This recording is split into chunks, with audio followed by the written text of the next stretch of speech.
জেলার ছেলেদেরকে বিয়ে করবেন না বলেন? ও গড, মানে একটা জেলার কথা আমি যদি বলি, তারা আমার ফ্যান, তারা কষ্ট পাবে না? একটা করে বিয়ে করবেন? কোন জেলা বিয়ে করব না ইয়েস, সেটা আমি কোনোদিন বলবো না। আচ্ছা কোন জেলার ছেলেদেরকে বিয়ে করবেন সেটা বলেন। কোন জেলার ছেলেরা সবচেয়ে ভালো? আপু ও হাত তুলছে। সি দেখেন, নোয়াখালী। সে বলছে রাজশাহী, সে বলছে বরিশাল, সে বলছে নোয়াখালী। আমি কাউকেই কষ্ট দিতে চাই না। আপনারা সব জেলা একটা করে বিয়ে করবেন? না, কখনোই না। আল্লাহ যে জেলায় পছন্দ করেন জেলা? আমি তো ঢাকাইয়া, আর আমার মা ঢাকাইয়া, আমার বাবা হচ্ছে রংপুরের, সো আমি তো বলবো যে উত্তরবঙ্গ বা পুরান ঢাকা। সবাই তো বরিশালের মেয়ে বিয়ে করে, আপনি বরিশালের ছেলে বিয়ে করবো? তুমি দেখো আমার জন্য বরিশালের ছেলে। হ্যাঁ, জীবনেও আমি বলবো না ঢাকায় বাসায় কিছু। আচ্ছা তাহলে এই বিষয়টা অভিনয় ছাড়া আমি বলি না কিছু। পুরান ঢাকার মানুষরা সবচাইতে সুন্দর করে কথা বলে, এবং পুরান ঢাকার মানুষদের মতো মানে সুন্দর মানুষ খুব কম আছে। দেখতে সুন্দর, ঠিক আছে, তারা তারা আপনি পুরান ঢাকার মানুষের বাসায় যান, তারা যেভাবে আপনাকে আপ্যায়ন করবে, এই যে আপনি বিয়ে করছেন, সো আপনি জানেন আপনার শ্বশুর বাড়িতে গেলে আপনি কি লেভেলের খাওয়া পান। সুন্দর হচ্ছে আপনার চোখ, তাই আমাকে ভালো লাগছে। আসলে ক্যামেরার সামনে তাকায় কথা বলা যায় না, যখন কেউ প্রশ্ন করে তখন তার দিকে তাকায় কথা বলতে হয়, এটা গুড ম্যানার। বাট মানে মনে হয় কি যে তার দিকে না তাকায় কথা বলে তাকে অসম্মান করা হয়েছে। So thank you so much. এ পর্যন্ত ভাবনা আপু কতগুলো প্রেমের অফার পেয়েছে এ পর্যন্ত? আপনার কি মনে হয়? আমার কাছে মনে হয় অন্ততপক্ষে 2-4 লাখ। না, এরকম না, আমাকে মানুষ আবার ভয় পায় অনেক।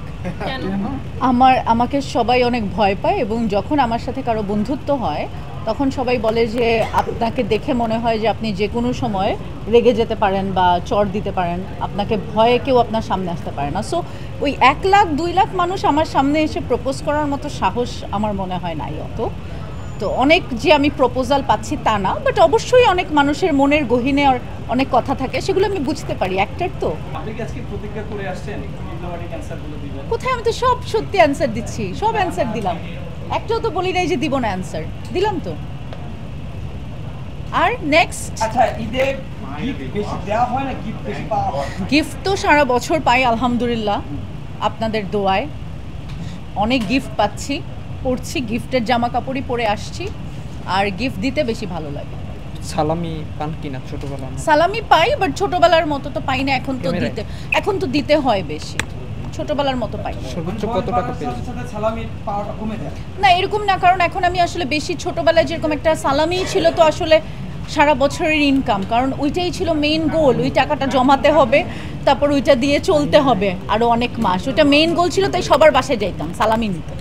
তো এখন তো আর যাই না, গেলে এখনও পাবো, এখন ওইভাবে প্ল্যান করে যে ওর বাসায় গেলে সালামি বেশি, সালামি দিবে, এগুলো প্ল্যান থাকতো আগে, এখন সেই প্ল্যানটা নাই, করতে পারি না। সর্বোচ্চ কত টাকা পেয়েছিলেন ছোটবেলায় সর্বোচ্চ কি 5,000 6,000 হবে, এরকম 10,000 কেনাকাটা। এখন আপনারা ছাড়লে যাবো শপিংয়ে, আপনারা এখন ইন্টারভিউ শেষ করলে যাবো শপিংয়ে। বাজেট কত নিয়ে যাবেন সাথে? এটা খুব মানে এটা জীবনেও আমি বলবো না। রিসেন্ট দেখছে একজন বলছে এত লাখ নিয়ে আসছে, তো আপনি একজন সেলিব্রিটি মানুষ, আপনাদের শপিং এ তো মোটামুটি একটা ভালো বাজেট থাকার। আপনার মনে হয় আমি ক্যামেরার সামনে এগুলো বলবো? জীবনেও না। হ্যাঁ, নেক্সট, আমি সব ড্রেসে কমফোর্টেবল, বিকজ আমি একজন অভিনেতা, আমাকে সব ড্রেসে কমফোর্টেবল হতে হয়, এটা আমার প্রফেশন। খুবই পজিটিভলি দেখি, তাকে নিয়ে আলোচনা সমালোচনা হয় যে সেটার জন্য।